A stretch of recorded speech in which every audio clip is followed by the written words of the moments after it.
He thought he had everything: a thriving empire, wealth beyond measure, and a life of luxury. But beneath it all, he was broken, lost to grief after the death of his fiancée. He vowed never to love again. That was until a stray dog led him to Maya, a woman who had been healing her own wounds. What he didn't realize was that sometimes the key to healing is found in the most unlikely of places and with the most unexpected person. Ethan Bradford's life was the epitome of success. At 35, he had built an empire that spanned across industries, from real estate to hospitality, becoming a name that people whispered about in awe. His penthouse, perched high above the city's skyline, offered sweeping views of a life most could only dream of. Cars, luxury, power. He had it all. Yet as he stood on the balcony, overlooking the bustling city below, there was an emptiness that gnawed at him from the inside out. Ethan had everything, but it never felt like enough. The laughter and joy that should have filled his home were replaced with silence, a haunting reminder of the life he had lost. His fiancée, Sophie, had been the one who made his heart beat faster, the one who had filled every corner of his life with warmth. They had been perfect together, two souls intertwined in a love so deep that it felt unbreakable. Sophie was his future, his happiness, his everything. But fate, cruel and unforgiving, had other plans. Sophie had died in a car accident on a rainy evening, leaving Ethan shattered.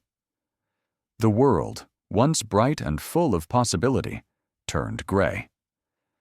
The man who had once believed that love was a force capable of conquering anything was now left questioning the very meaning of it. How could life take away the one person who had made everything worth living for? Ethan had tried to pick up the pieces. He threw himself into work, thinking that success would fill the void. But as the years passed, the grief never eased. The more he achieved, the more he realized that none of it mattered without Sophie. His heart, once open to love and possibility, had closed itself off, encased in a fortress of self-imposed isolation. He rarely spoke about Sophie, and even when he did, it was as if he were talking about a stranger, someone long lost. The pain was too much to bear. No one could ever replace her, and no one ever would. He had convinced himself that he could never love again, that the depths of his grief would always keep him from opening his heart to anyone else. Every evening, Ethan would come home to an empty apartment. His staff came and went, but the silence in his living room echoed louder than the city traffic below. He would pour himself a drink, sink into the sofa, and stare at the spot on the wall where Sophie's laughter used to fill the room. Sometimes he would pull out the old photo album they had created together, running his fingers over the pictures of happier times. He could almost hear her voice again, but it was always fleeting, like the sound of a dream he couldn't quite hold on to. But fate had other plans. Ethan's routine had become a prison, a cycle of work, solitude, and the occasional forced interaction. But one chilly autumn afternoon, something happened that would shatter his monotonous existence. He had been walking through the park near his apartment, trying to clear his mind before a meeting that evening. It was a place he rarely visited, too filled with memories of happier times. But that day, he found himself there, drifting through the falling leaves, lost in thought. He was almost at the end of the park when he saw it, a small, scruffy dog, thin and seemingly abandoned, darting between the trees. The dog looked up at him, its eyes filled with desperation and uncertainty. Ethan barely acknowledged it, turning away and continuing his walk. He didn't have time for this. He had enough problems of his own. But the dog didn't give up. It barked once, then twice, chasing after him, its small paws pattering against the path. Ethan sighed, pausing and glancing back. "Go home," he muttered, irritation rising in his chest. The dog, however, was persistent. It circled around him, its pleading eyes staring up at him, waiting for some kind of acknowledgement. For a moment, he stood there, caught between wanting to ignore the animal and feeling an inexplicable pull. All right, Ethan grumbled, kneeling down reluctantly. "I'll take you to the shelter. But don't expect me to." His words caught in his throat as he looked up and saw her. Maya. She was standing just a few feet away, her gentle smile calming, as though she had appeared out of nowhere. She wore a simple coat, and her eyes, warm and full of life, locked onto his with a quiet understanding. The dog immediately ran to her, its tail wagging furiously as if it had found its safe place. Ethan stood up, feeling suddenly self-conscious, his chest tight with the strange rush of emotions he hadn't felt in ages. "I'm sorry," he began, feeling awkward. "I didn't mean to disturb you." Maya laughed softly, the sound like a breath of fresh air on a winter's day. "It's fine. Has a bit of a wanderer." "I'm Maya," she said, stepping forward to pet the dog, who now seemed content in her presence. "I'm Ethan," he replied, his voice almost foreign to him. He hadn't expected to meet anyone here, let alone be standing in front of a woman who seemed so at ease, so alive.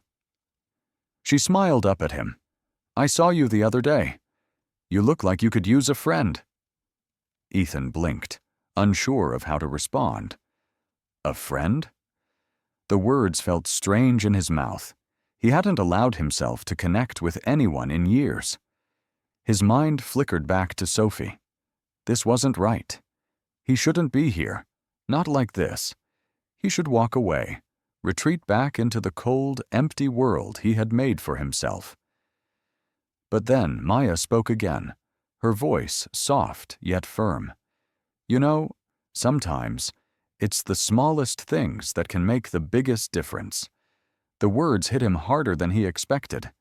He felt something stir inside, a longing, a spark of life he hadn't felt in so long.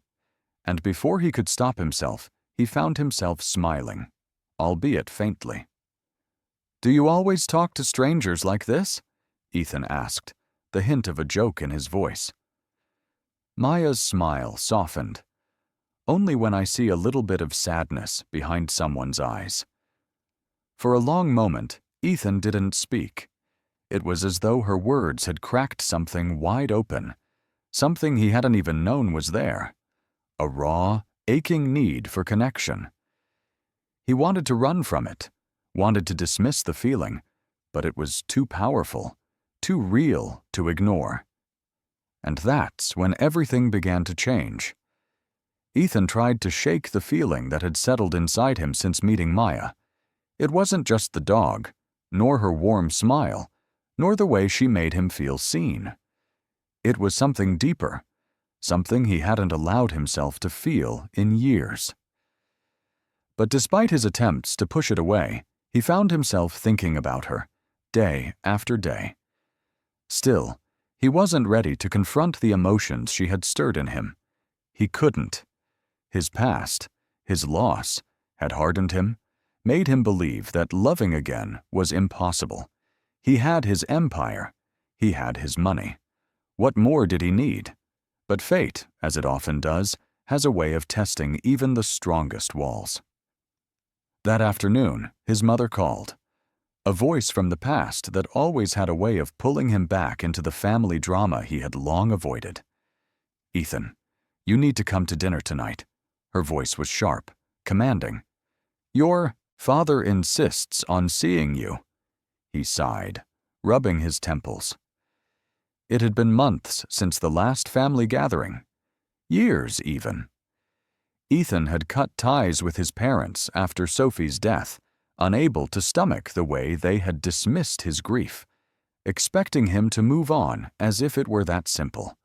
But his father's pride and his mother's constant disapproval had worn him down, and he knew he couldn't avoid them forever. Reluctantly, he agreed. The dinner was in full swing when Ethan arrived, his father at the head of the table, his mother on his left, and his younger brother Liam, who had always been the perfect son, sitting to his right. The tension in the room was palpable, but Ethan remained stoic as he greeted them. "Ethan, glad you could make it," his father said, but the tone in his voice was more like a command than a welcome. "It's been a while. You should be spending more time with your family, not holed up in your office." Ethan said nothing, taking his seat at the far end of the table. His mother looked him over with her usual scrutinizing gaze. "You look thinner, Ethan. When was the last time you actually ate something? You're not a young man anymore." He ignored the comment, focusing instead on the plate in front of him. He had never been able to please them, no matter how hard he tried. They saw his success, his wealth, and their approval was always out of reach. "Are you ever going to let go of the past?" His father's voice broke through the silence, sharp and cutting. "Sophie's gone, Ethan. You can't live in the past forever. It's been years. What's left for you to hold on to?" The words hit him like a slap. He looked up from his plate, his jaw clenched. "You think I'm just supposed to forget her? You think I don't feel the hole she left behind? You don't understand. None of you do." His voice shook, raw with emotion. His father narrowed his eyes. "I'm saying that you've become obsessed with grief, Ethan. You're letting it control you. You could be doing so much more with your life, but instead, you're hiding away in your mansion, working yourself to death." His mother added, "You've locked yourself away from the world. You've forgotten what it means to be alive, to love." She paused, then added with a hint of finality, "If you don't open your heart again, Ethan, you'll die alone. And don't you dare come crying to me when that happens."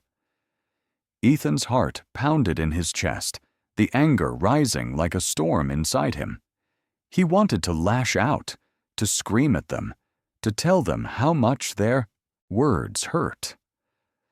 But the bitterness of years of tension held him back. "You don't understand," he whispered, barely able to get the words out. Liam, ever the mediator, tried to steer the conversation in another direction, but the damage had been done. Ethan felt his chest tightening, his mind whirling. His father's words had cut deeper than he cared to admit, striking at the heart of everything he feared, moving on, loving again, letting go. Later that evening, as he walked out of the house, Ethan felt the weight of everything pressing down on him. The dinner, the accusations, the overwhelming expectations. It was too much. He needed space, but not just from his family. He needed space from himself. The next morning, Ethan wandered into the park, seeking the quiet refuge it once offered. But instead of solace, all he found was a gnawing emptiness. He wandered aimlessly, the thoughts of his family's cruel words replaying in his mind. And that's when he saw her, Maya. She was standing near the same bench where he'd first met her, her face softer than before, yet there was an undeniable sadness in her eyes. She saw him approaching, and without missing a beat, she smiled, her warmth like a balm to his broken heart. For a moment, everything else faded away. He couldn't deny it anymore. The distance between them, the pull he felt, it was undeniable. But the biggest revelation was still to come. Ethan sat across from Maya at a quiet cafe, the weight of the night's dinner still heavy on his chest. His family accusations, the sharp sting of their words, seemed to follow him wherever he went. But Maya, with her calm presence, had a way of making him feel grounded again. For the first time in a long while, he allowed himself to open up to her, the walls he had so carefully built around his heart beginning to crumble.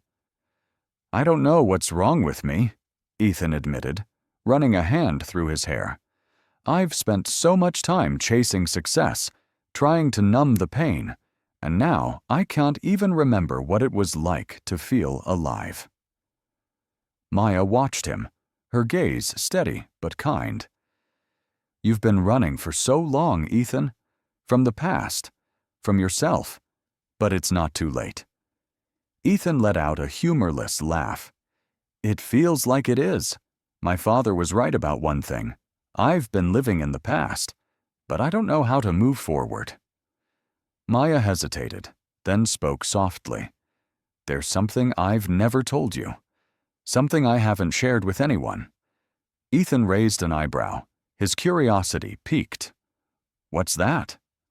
Maya looked down at her hands, the weight of her own secrets pressing on her.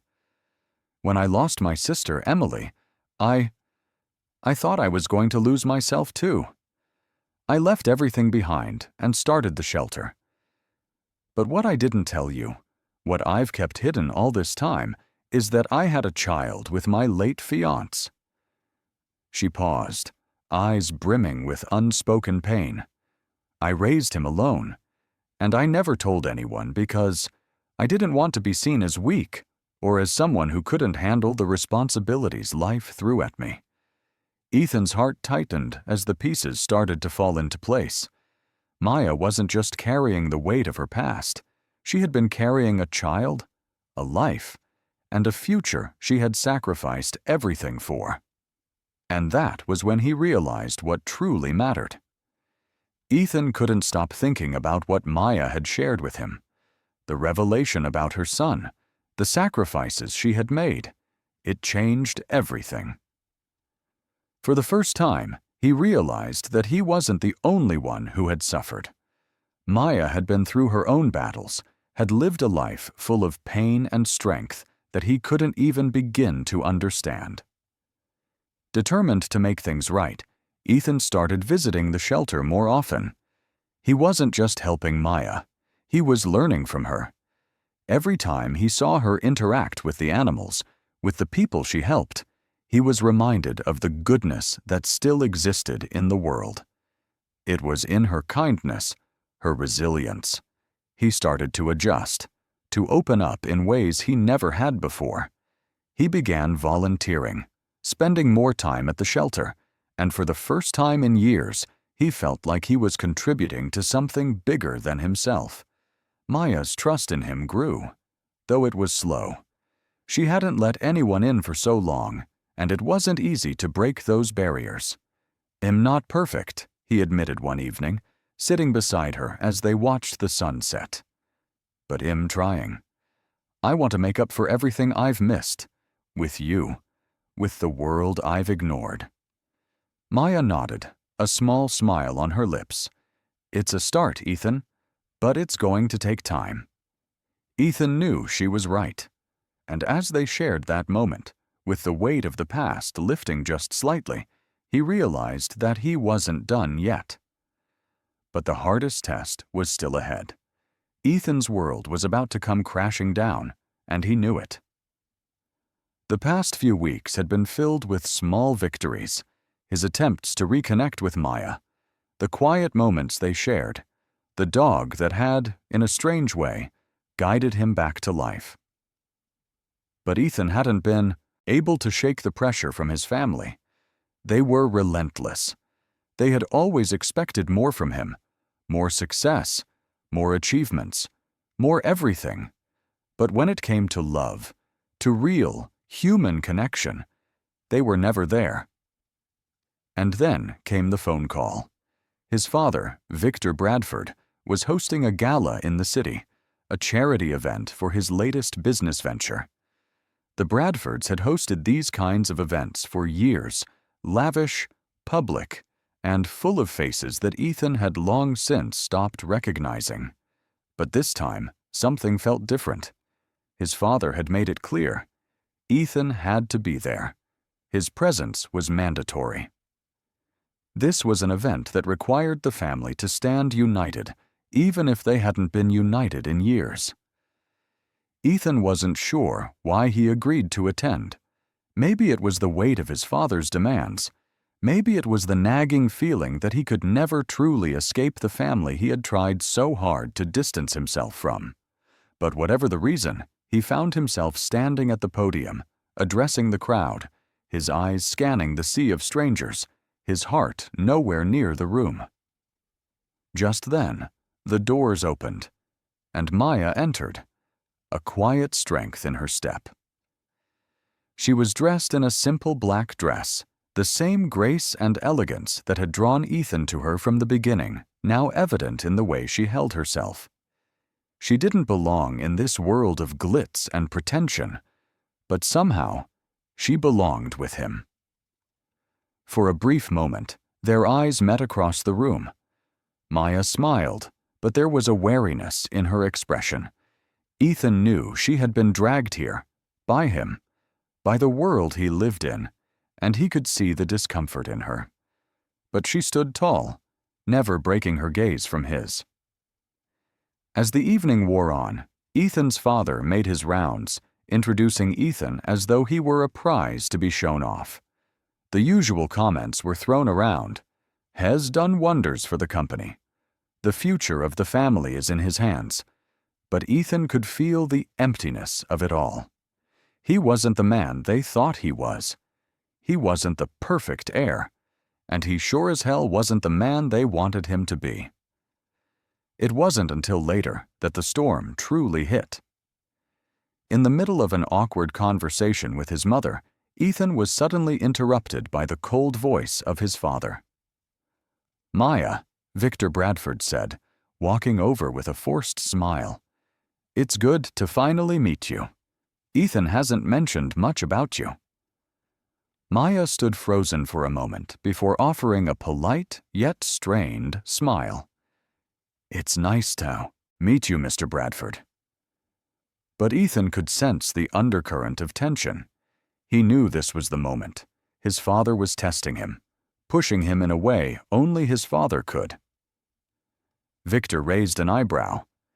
"I must admit, I didn't expect Ethan to settle down with someone like you." His words hung heavy in the air, filled with the kind of condescension Ethan had come to expect from him.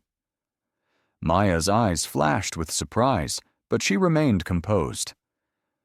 "I'm not sure what you mean," she said quietly.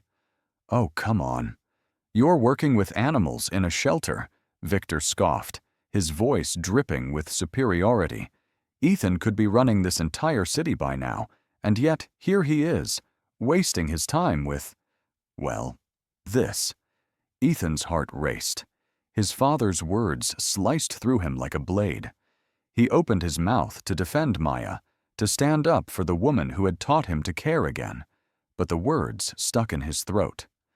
"I don't need your approval," Maya said calmly, stepping forward, her voice steady, but carrying a weight that made the room fall silent. "I'm not here for you to like me.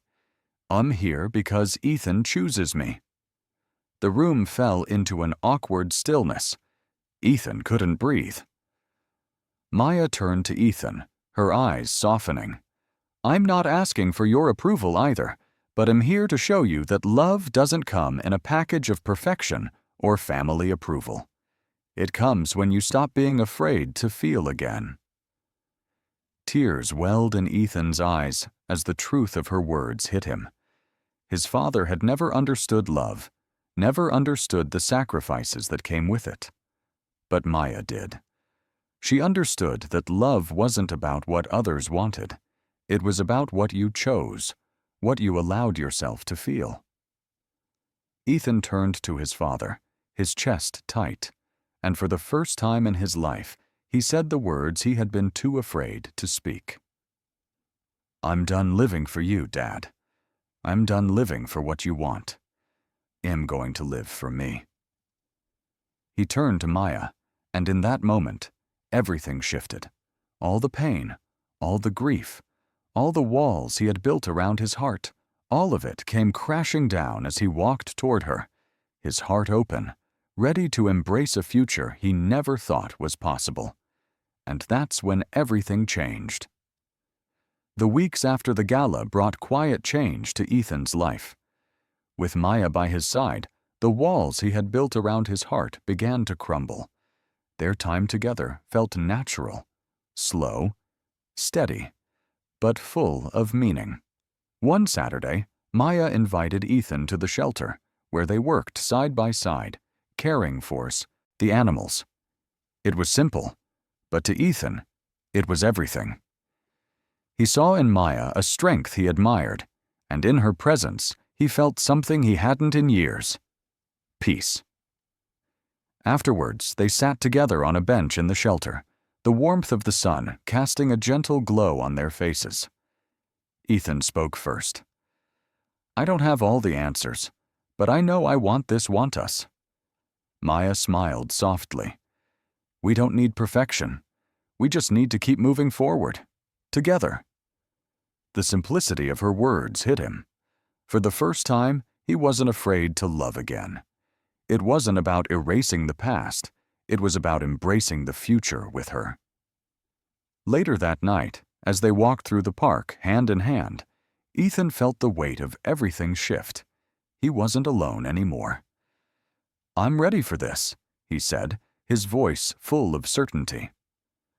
Maya squeezed his hand. "So am I." As they stood under the stars, Ethan realized that love was not just about taking risks, it was about taking a chance on each other. And with Maya, he was ready to start again.